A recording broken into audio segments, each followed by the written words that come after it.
lounging, son. Welcome back to the Comic Lounge podcast. I feel like we start every podcast with us laughing and then doing it. Coming in. I feel bad. I feel bad for the people who don't know what we're talking about until we start.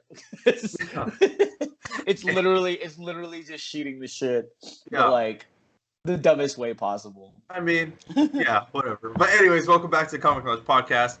I'm Ryan with my co-host Dylan, as always. I'm fucking tired. I can't think straight. But we're back with our penultimate chapter or penultimate episode of Fables. We are talking about Fables 19 and 20, Snow White and Camelot. We're like I said, we're nearing the end. We're almost over. We're almost home stretch in less than a year. Wow. Yeah, it's 150 issues of one series in less than a year. Yeah. Like that, to think about that, like normally a normal series comes out 12 times a year. We're reading like how much was it? 10 over 10 years of content in 1 year. Yeah. That's a lot. Not to mention and everything else we read. So yeah, exactly. And this has been like an ultimate test of like really sticking it out, because this is not by any means like a light read. Like I made a post about it the other day when I posted a picture of Snow White by Joao Ruiz, and this is no easy feat by any means. Like this isn't like there's a lot of content, a lot of characters, there's a lot of stuff going on, like a lot of character development, and quite frankly, this is it's not an easy read, but it's such a rewarding one. You know what I mean? Yeah. Like the kid, like I can't get over how well written this is. Everyone who's contributed to this, as far as like guest artists and like all the tie-ins. Like we're gonna read 23 volumes because 1001 Arabian Nights. It was like we read that in between. That's remember? That's right. That was actually a tie-in that was like that.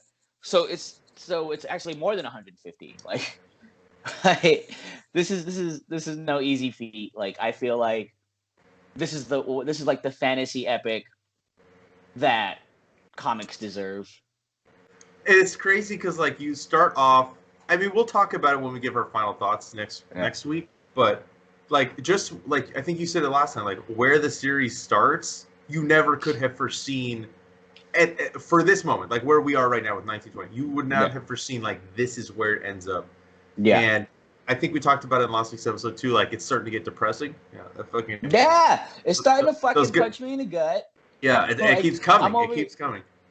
Yeah, and I'm over here like reading it at night, like like reading it at night, like I'm by myself sitting at my dinner table just reading, and like there's no one to share my anguish with, like, so I know you're asleep by the time I'm like reading it, right? So I'll just message you randomly throughout the night. I know you sent me something in the middle of the night. I was like, fuck, what time did he send that? Because I was awake for a while, but yeah, I mean let's jump into this though. Do I have to read the? I'm not reading the credits. No.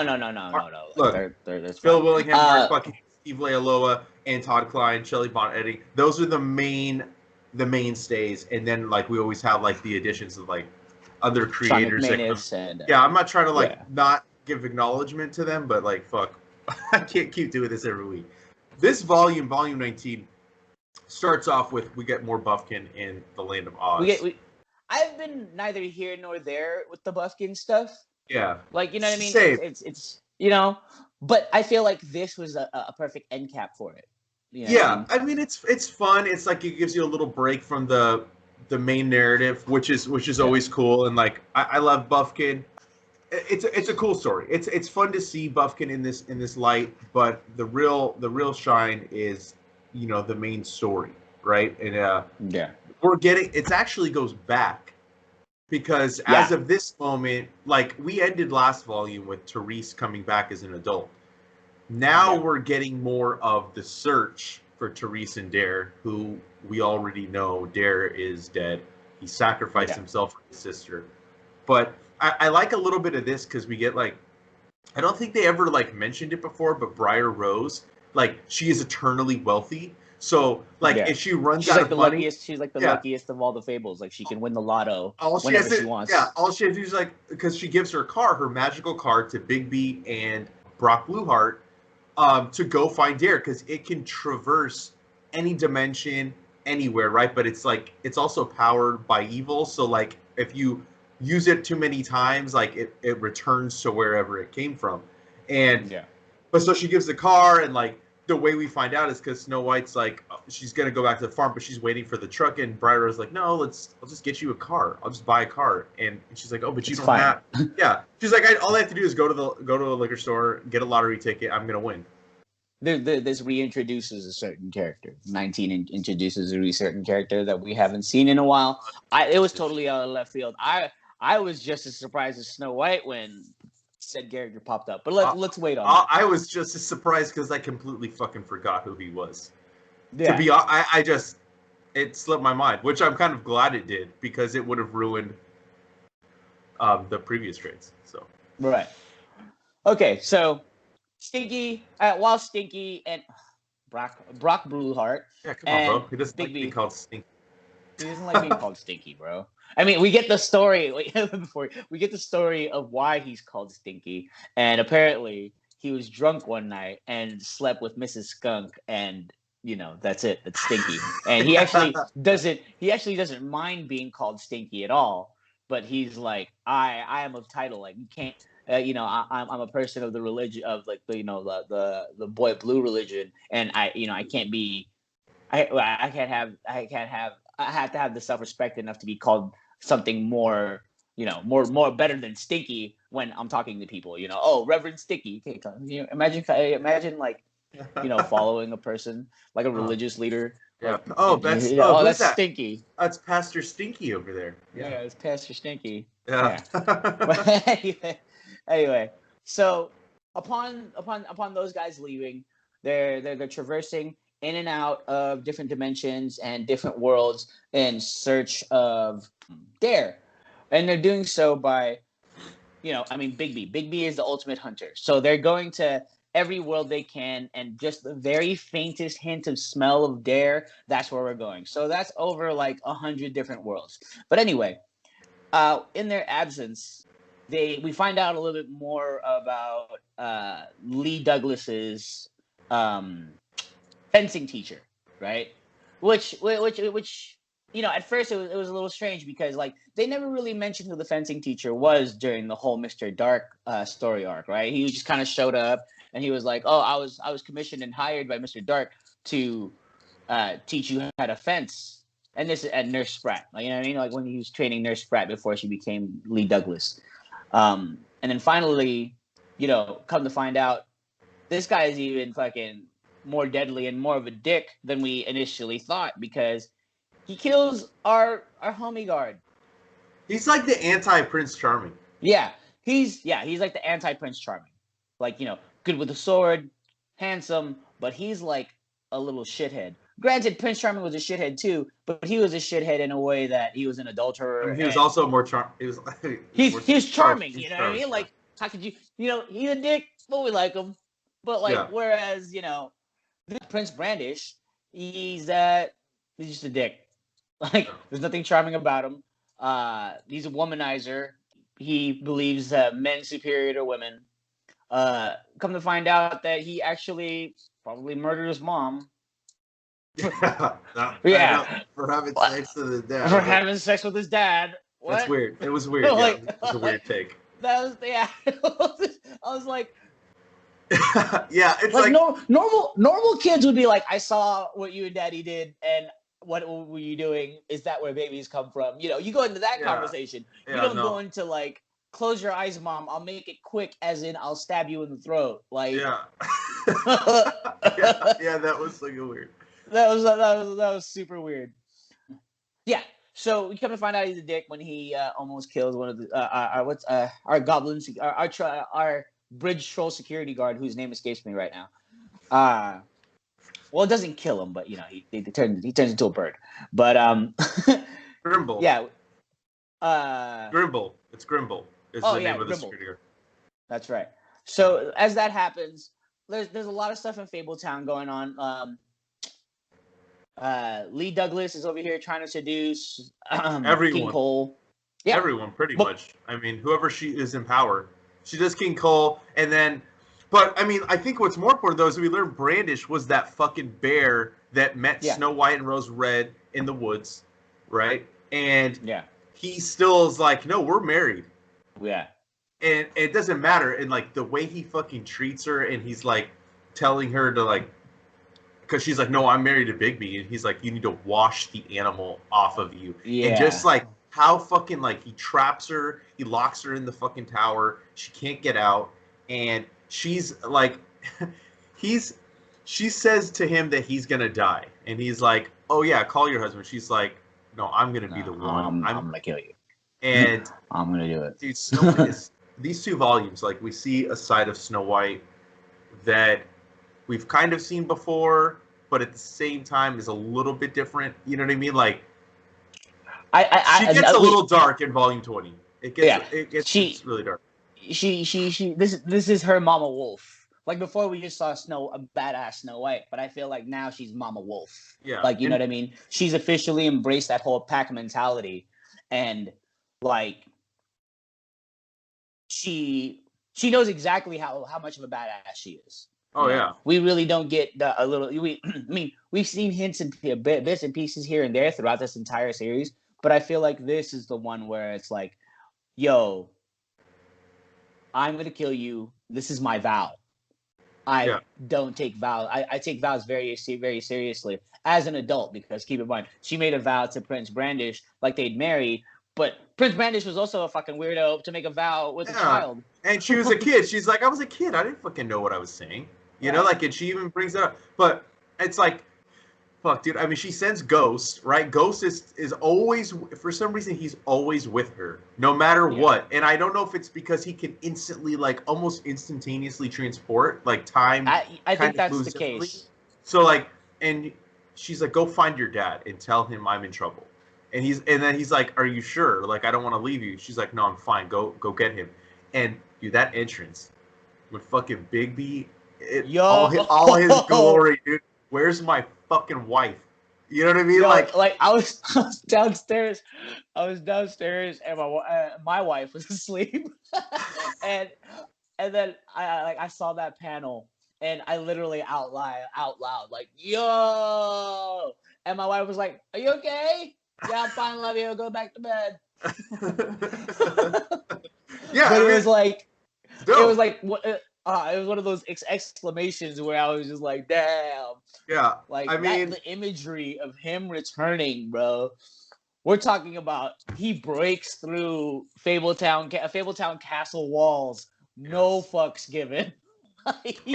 And also, like, before that, I forgot, we should have mentioned too, before that moment of where Bigby comes back, we learned that as Snow White tries to attack Brandish, there is a magic on him, so that anything that happens to him gets thrown at her.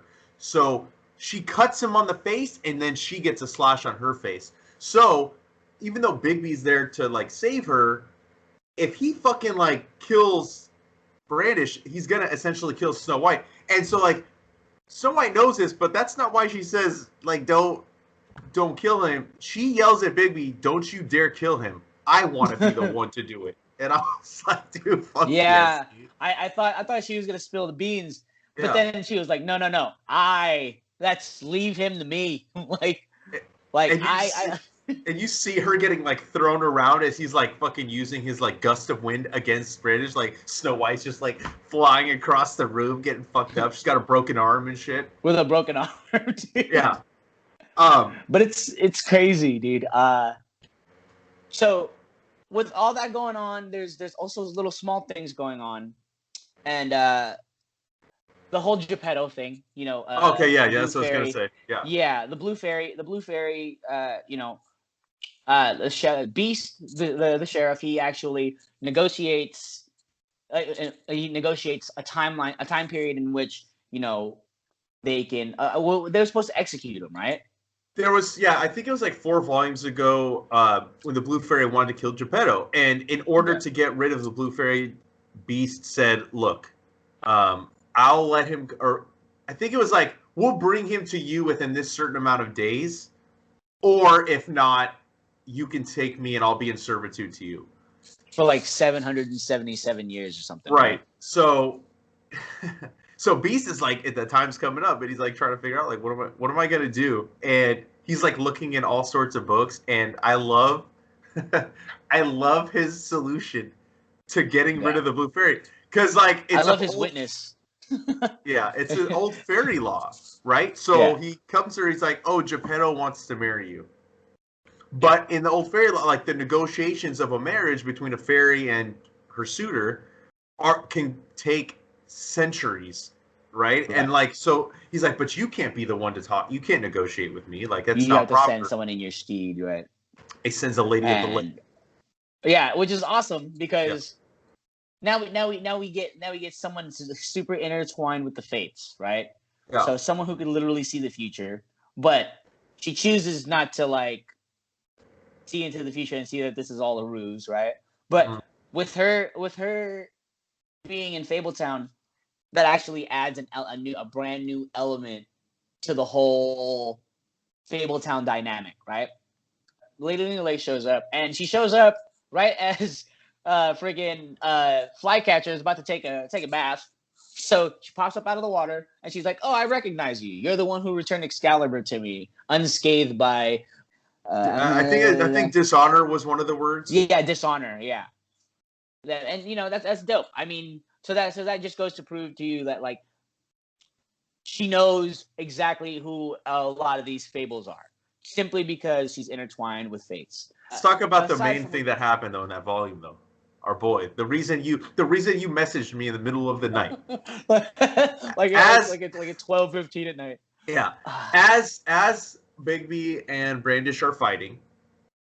First of all, Brandish's sword, the reason he even gets found out, like, is it's a magical sword and it can take the form of whatever he needs, right? And it's basically absorbed the magic of like multiple other magical swords throughout the history. So of it's the sword of swords, basically, right? And that's a common theme here, like, right? The Witch of Witches, the Surgeon of Surgeons. And the Ozma and Morgan Le Fay are trying to figure out a way, like, how can we divert the magic? I didn't realize that was Morgan Le Fay until they name dropped. Like, I'm not gonna sit here. That's Morgan Le Fay. I'm not gonna bullshit you. I did not fucking know either. It's eluded me. Who the fuck is that? Yeah. It's like she looks like an Eternal. Yeah, I know. I mean, you know what? And totally Kirby. I gotta say real quick, the more I'm looking at Mark Buckingham's art, and the more that I've been looking at Kirby's art, he is fucking heavily influenced. His faces, some of the design stuff, like, it's a softer Kirby. Like, I don't know how else to describe it, but if you look at Kirby's stuff close to Mark Buckingham's, you can see a lot of similarities. But that's neither here nor there. Anyway, so they're trying to divert the magic of Brandish so that at least they can stave off, right, the repercussions of like the damage or whatever's inflicted upon Brandish hitting Snow White, so that they can at least try to kill him long enough without Snow White dying, right? And so Snow White's she's doing her thing, dude. She's fucking going after Brandish, and he had just turned Bigby into glass. And right as Snow White is about to do the killing blow, he fucking shatters. He shatters fucking. And that's why you messaged me. And I was like, and I'm telling you, we're getting to the point where I've forgotten what I've read. I know like the very basic thing of like how it ends, and like remember I told you that this is about, it turns into a story of Snow White and Rose Red at the end, right? Yeah. And you see that more in volume 20. Definitely. I forgot that Bigby went out this way. You know what I mean? I did not remember this. It upset me just as much as the first time. Yeah, it upset me just as much as the first time, because like he essentially, and they bring it up, like it shouldn't be hard for him to transform back into like anything. He is the son of the North Wind. He is the dad of the new North Wind. So he is a god. He's the wolf god. So it's not for lack of power. It's that he's just not ever used these abilities, so he can't. And like that is where I think it ends. Where we're gonna see the Ozma and Morgan Le Fay, like they're gonna try to piece him back together. Yeah, and and where it ends is like we circle. This is where it circles back, where Therese comes back. Therese comes back right as Snow White is telling the other 5 children what happened just to Bigby. So this literally like circles back to the last volume. Yeah. You know what I mean? And then we get the new volume. Let's talk about 20. Volume 20, freaking Camelot. So we get a little bit. We learned a little bit about Junebug, the wooden soldiers. What were their names? Did they say? Oh yeah, Roddy and June. Yeah. Right, and about their daughter. We got a brief little story about them. I totally forgot that happens in the beginning. Yeah, yeah. It's just like a brief little story. It's like I said, I like the little like in between like the major arcs, like they kind of let you breathe and you get a little spotlight of the other characters. It was a cool story, kind of creepy. I'm not fucking down with rats. I have a pet rat, so. No, but I mean like New York City, like rats, New York City rats, like carrying whole boxes of pizza. Like, nah. No, I'm not a fan of that. But let's jump into Camelot, dude. It gave you something you wanted, right? Yeah. It gave, like, Rose was the avatar of hope, and what was she going to be? You said redemption. Second chances is the same thing. So she has finally realized what her mission is as an avatar of hope, and it's all about second chances. And in doing so, she wants to build a new Knights of the Round Table. This volume opens up with them like talking about Bigby, what their plan is to bring him back, and piecing him together is going to be damn near impossible because some of his pieces were shattered into dust. So they're like, don't sweep, and if you do sweep, bring it to us so that we can find whatever pieces we need to find. And then some pieces so small that they literally got blown away with the wind, and they had to put magic in place to literally have the wind bring back those tiny shards of glass. It sounds pretty fucking complicated. Like, I mean, just the idea of putting together shattered glass, like, I wouldn't wish that on anybody. No. Like, why? Like, hey, go put that mirror back together. Yeah, can you go sweep up that pile of dust that's on the floor? I need to pick through that to see if there's any little pieces. Like, fuck, dude. No, I mean, if anyone can do it, if anyone could do it, it's Ozma and the 13th floor witches. You know? So I don't know if this has been mentioned, but Ozma, she's of Oz, right? I mean, I'm assuming you were the one that kind of said it to me, and then I'm like, I'm stupid because it's Ozma. I think so.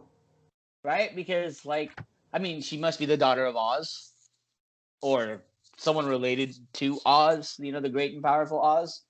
But, like, I don't remember ever that being confirmed. I mean, I've also never read all the books. There's a shit ton of Oz books. A lot. There's a lot. Yeah, dude, it's like a whole series of books. Wizard of Oz is just one book. Scotty Young even adapted with that writer at Marvel. Like, they did a series of. No, I remember that. I remember he did do a series. I think we have the hardcover. Princess Ozma is a fictional character from the Land of Oz. She first appeared in The Wonderful Wizard of Oz. Holy shit, that book came out in 1900. That's fucking nuts. So I feel like an idiot. All right, cool. I mean, you're not an idiot. You're the one that told me. So I was the idiot. But anyway, but Ozma is putting Bigby Wolf back together.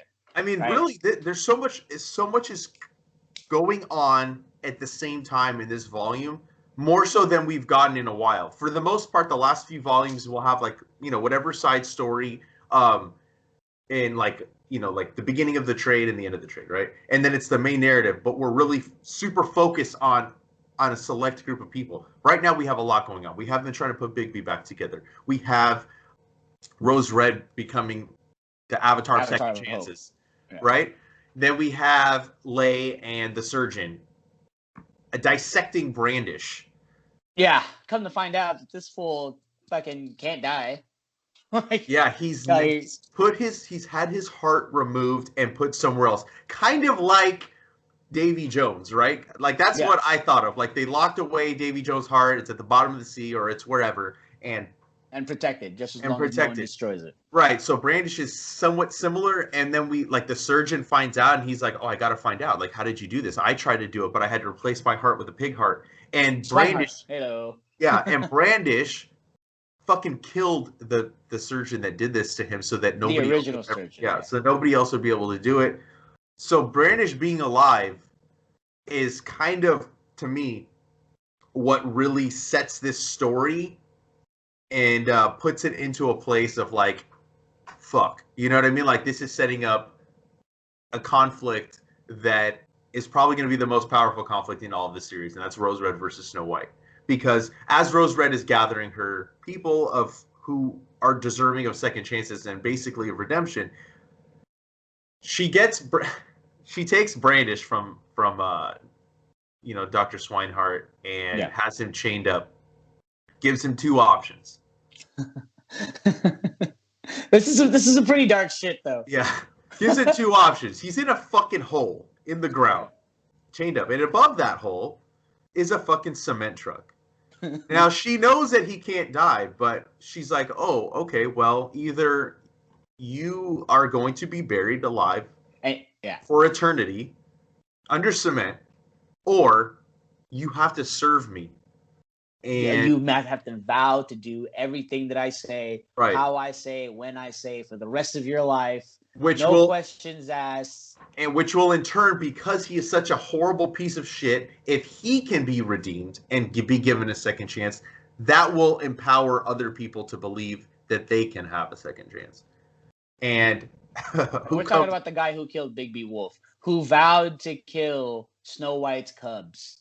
You know what I mean? This is a fucking asshole. Oh, yeah. He's like, we're going to kill them and we're going to start over and you're going to bear me new children. Because we also fucking heard that, like, Snow White has really old, powerful magic. And that's why Brandish wanted to have kids with her. That's why throughout 20, they keep on kind of teasing who Snow White and Rose Red's mom was. I'm like, yo, is this like the wicked, like, the wicked witch of the West? Like, I'm going through my like mental Rolodex of like powerful witches, but like some witches are already what if she's the witch of witches?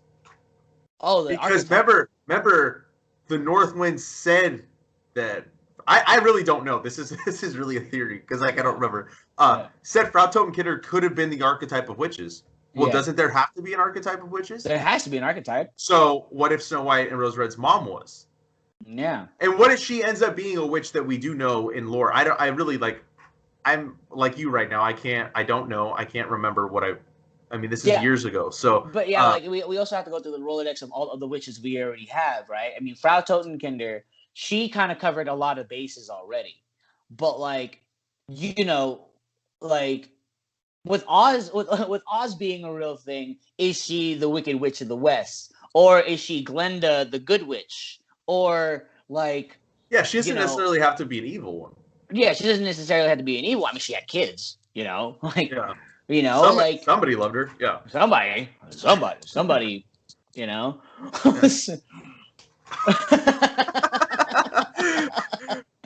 But yeah, like who, but throughout the course of this, we see like Rose get more powerful, and it's the craziest thing because like. Not just like 6 volumes ago, she was like in a deep depressive funk. She was a mess. Yeah. But now she like really is becoming this like avatar and like this soldier or the sentinel of hope and redemption, and it's fantastic. Yeah. So she sends word out across all the lands, and like we're talking about everywhere. We're not just talking Fabletown. We're not just talking like, we're talking about they had to her messages had to travel through the cloud the cloud cities to get to the other worlds and spread word, find everywhere to anyone. And the crazy amount of people who come and respond to that call was just fantastic. and one of the guys being freaking Sir Lancelot du Lac. Yeah. What's crazy too is before we talk about like what the whole Camelot thing is, I want to finish off like that while they're in the hole, right? Like, because to me that was one of the most. It's fine. It's all connected, but it's one of the most powerful scenes I think in Fables, and that's Snow White discovering Rose Red there, and she tells her it's either me or him, basically, right? She's like, you have no idea what an evil piece of shit he is. He threatened my cubs, all this blah blah blah, and she's like, I understand what you're trying to do, but if you choose to let him leave and to serve you, you will never see me. You will never see my cubs ever again. Basically, you're dead to me.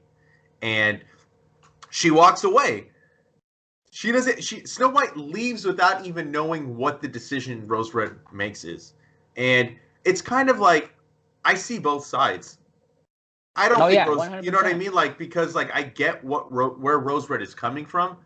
I probably would have killed him, but I understand what her thing is, right? Because she's about second chance, she's about redemption, and she believes if she can redeem somebody as bad as him, anybody can be redeemed.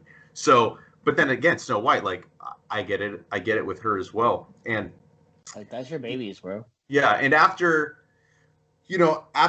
Rose Red decides to do that, that's where we get the other people coming in from Camelot. But I think that also Snow White going to Therese and treating her like an adult and telling her the backstory, we finally get like the confirmation of what happened to Snow White all those years ago when she was taken by the dwarves. By the dwarves. And that shit's fucking. I mean, yeah, and we don't have to talk about it. You can kind of like understand, like, it's dark what they do to her. Yeah, and it's not like what you'd expect from a fairy tale. It's like it wasn't like she was lost running away from her from her evil stepmother. Like, evil stepmother tried to have her killed, but the woodsman friggin' faked it, and faked killing her, gave the stepmother like the pig heart, but instead she stumbled upon one of what do they call it, leisure houses? Yeah. Comfort homes. Yeah. Yeah. It's like it's so dark, and you see like Snow White, what she's been through and why she's so hardened by her past, and like then she, like we already learned like weeks ago or volumes ago, like how she trained with Prince Charming and she killed all the fucking dwarfs. I think every single dwarf that like harmed her. Maybe more. I'm not sure. I feel like she only killed those 7. But yeah, so like that then we get like the break from Snow White, and we start seeing, like you said, all the people coming for the redemption, right? But it's interesting because each character has a new role to play, right? Rose Red is the King Arthur of this story. Morgan Le Fay, who was against Morgan Le Fay, is now in the role of Merlin. So it's like we're getting like these reversal of roles. And when you said Lancelot, that's what made me remember. Like, he's Guinevere. Yeah, he is the Guinevere of this. He's Guinevere, like. Yeah, and like when he realizes that, it's really fucking funny. Yeah, but yeah, like it's crazy. They go through these battles. They go through all these crazy things. You know what I mean? They go through all these tests. And I mean, it's crazy because out of the hundreds that show up, she's like, my first wave of Knights of the Round will be 6, but then after that 100, then after that 1,000. Like, I want you to she commissions Wayland to build her main castle, but then she tells him, I want you to build keeps around the castle. I have my castle, now I want my city. Like, like, that's some crazy shit. She's her ambition is crazy, but at the same time, it's all panning out for the good, and it's working out. Mm-hmm. So, I think later on in this, hold on, I gotta go a couple pages. Later on in this, we get a new perspective, a perspective we haven't gotten before, right? Oh wait, actually, should we do the Big B stuff first? While all this is happening, while the magicians and sorcerers of the 13th floor are trying to piece together Bigby, they finally do it, but they're missing a piece. And that's the only thing stopping Bigby from actually getting his body back. But that's only half of what needs to be done. Because they Bigby have to get his soul. And they have to find his soul. Bigby has to want to come back. Yeah. He has to want to come back. So now we get Bigby, and it's not quite heaven, but it's not quite. He's like in the middle. He's like I guess it's like purgatory. Limbo. Where he's just like limbo. He's in limbo, and it's his own personal place where he can kind of collect his thoughts and kind of grasp the fact that he's dead. So it's like the best forest, like the most beautiful forest you could ever imagine, with the best smells. The best smells too. It says with the best smells. He's like, oh man, I just can't. It's so great here. There's plenty of things to hunt. All these other mythical monsters. Where you know what, I'm eventually gonna have to fight these fools. I mean, what good is being the best hunter if you can't claim it by killing other hunters? Like, you know what I mean? Like he's in his happy place. Right? Yeah. And then, he goes on a hunt, his first hunt for like, it looks like a golden gazelle unicorn thing. And he's hunting it. Then all of a sudden he hears a horn and he's like, what the hell is that? And it's the fucking homie. Yeah. Boy Blue. And let me tell you, this conversation is like one of the most profound conversations in this entire thing. And that's saying a lot, because there's a lot of profound conversations in this entire run. And I feel like with us coming up to the last two, it being the end, there's going to be even more. Like there's going to be a lot of ending stories. And they just talk about the importance of life and how you should live it. And what's important to you should be important to you only. And that's what you should live for. Oh, backtrack. Before they had this conversation, Boy Blue is like, if you decide to go back, I'm going to need you to tell Stinky to stop it. Yeah. I'm going to need you to tell Stinky and all everybody down there to take off those ridiculous blue scarves. Yeah. I'm not going to come back and solve everybody's problem. Right. I'm done. Like, he's like, I never wanted to be a hero. Yeah. Like, the heroing was never for me. I don't know why you would expect me to come back. And like, I'm good here. I'm good.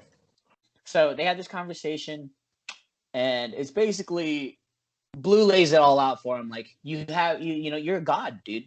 You're the wolf god. Like, just because you've never had, you have pull here.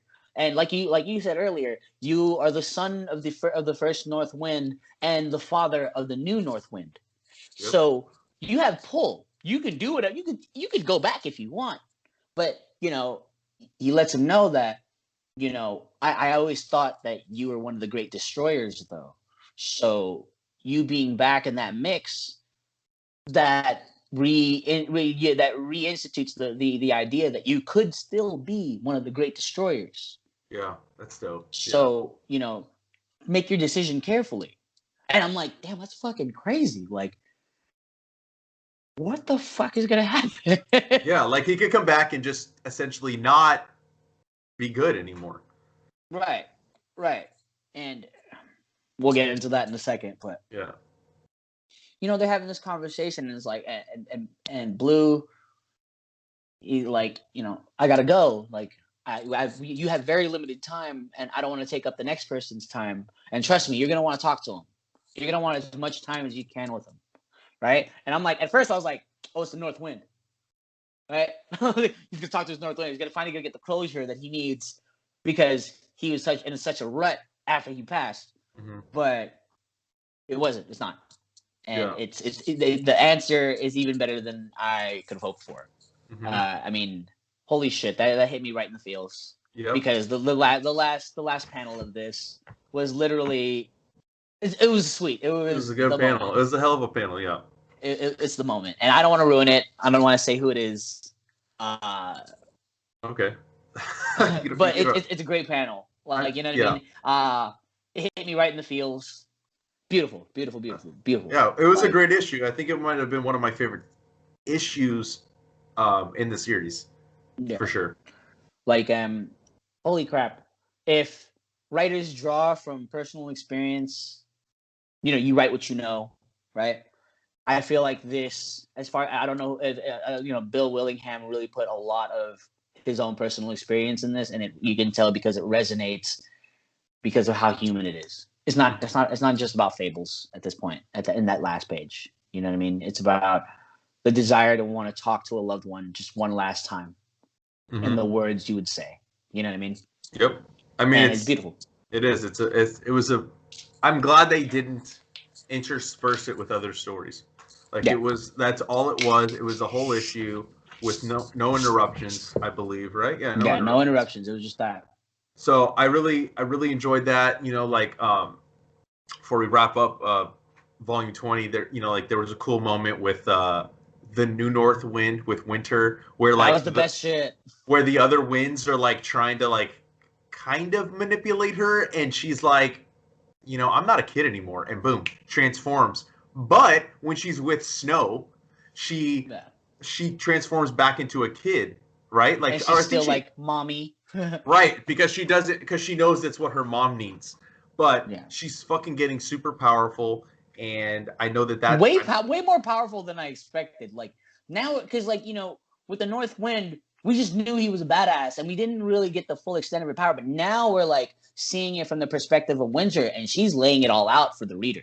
You know what I mean? She's laying it all out for the reader and saying just exactly how powerful she is. Like, I'm in the North Keep. I'm in Wolf Manor, and I'm in New Haven, and I'm at Camelot. Just as long as I don't talk to Auntie Rose, it's still okay, right? And then, but I'm also in Court, brewing up a storm. I'm in all these places at once. Yeah. Like, damn. I know, and then she's recruiting too.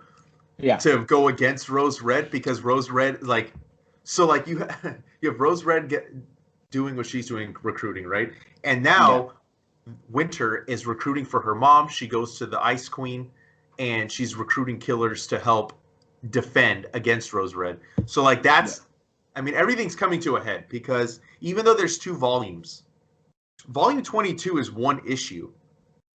That's how issue 150 was released. It was released as a trade. That last issue is 1 graphic novel. That's crazy. Yeah, because so much happened. I didn't know that. Yeah, so we only essentially have 10 issues. Yes, it's 2 volumes, but it's 10 issues left. Things are fucking heating up. I mean, I kind of wish we could, I kind of wish I would have kept reading, but whatever.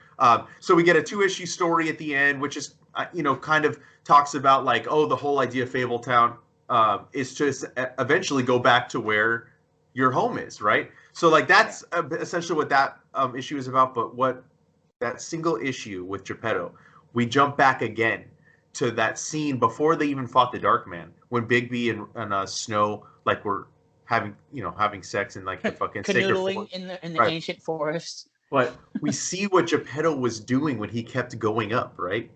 And because we've been seeing him hold this potted plant, this little baby tree, right? And we finally learned what he did, and he sent a little wooden soldier into the forest. But what happens to any wooden soldier that enters a forest is they grow roots and they turn back into what they were, which is a tree. Yeah. Fucking Geppetto, he's brilliant. He's a genius, dude. Yeah. He knew that it was going to turn into a tree, and luckily that soldier still came back to him, and he takes that little baby tree, brings it into the woods by the farm, and he's like, okay, now your children and my child will merge and create a new magic, dude. So another added element to the conflict to come, right? Everything's coming to a head. Yeah, everything is coming to a head. If you look at the chapter breaks, I mean, I know you don't have the trade, so you probably haven't jumped ahead. But the chapter breaks in 21. I just looked at it real quick, and it literally is the last story of. It's giving us the end stories. I mean, obviously there's still a narrative, right? But it's giving us the ending to characters, and then 150 is just talk about a great final issue. It's a fucking trade paperback. You know what I mean? It's crazy. It's 120 something pages for a final issue. That's crazy. Well done. Yeah. Well fucking done. I didn't know that's how it ended. Holy crap! Talk about epic. Oh Yeah, Lord. yeah, dude. It's gonna be a great conversation to have with you next week. Fables is Yes. I'm really sad. One more. I'm happy but sad Yeah, same. because Like I love talking it's about these characters. bittersweet, dude. Yeah, these are not a single character wasted. I Not. know. I mean, I keep on saying I that throughout know. the course of these podcasts, but I can't reiterate that enough. Like, Puss in Boots is a character, Yeah. and he's not wasted. You Yeah. know, Bo Peep, uh, Peter Piper. Bo. Of course, you give little Bo Peep a bow staff, and Yeah. she's deadly with it. Yeah. Of course, dude. Bo Peep. She's And got then sweet bow staff skills. so bow staff skills will probably jump off a sweet jump. They'll take her mountain bike off of sweet jumps. Yeah. But yo, she's sick, bro. Like Yeah. it's every character here is just it's crazy because over the centuries that they've existed, they become more human than anything.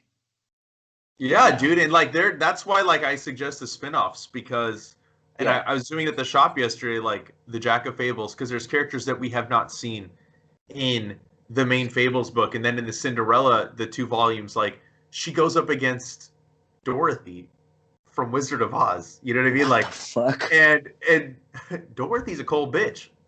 She really is. Like it is crazy like to see Dorothy in that light. It's like that's why like I anybody that's listening or watching, same to you, Dylan, like I think that you have to read the spin-offs like when you can. Like obviously Yeah. like I went through all of Fables years ago without having read any of the spin-offs.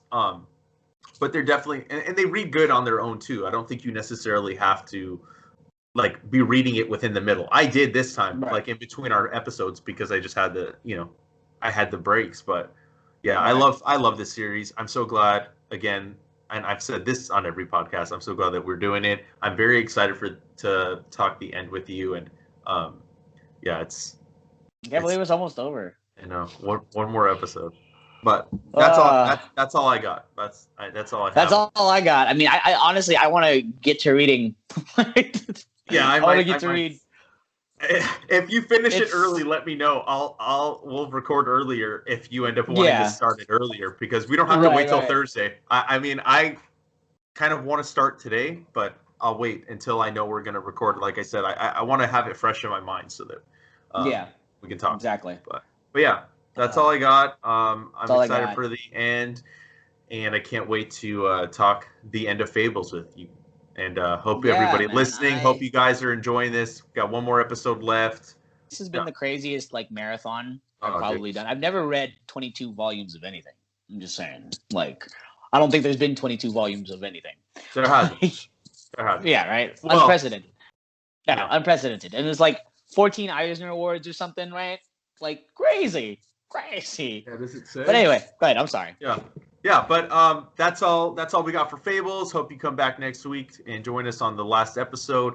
And if you're not already following us, follow us on Facebook, Twitter, and Instagram at The Comic Lounge. You can follow Dylan at The Dillbot on Instagram. Make sure you throw your comments or suggestions down below, or you can also email us at thecomicloungepod@gmail.com. And make sure you like, follow, and subscribe to the YouTube channel and hit the bell icon so you're notified every time a new vid goes up. And on that note, we're out. Later, buds.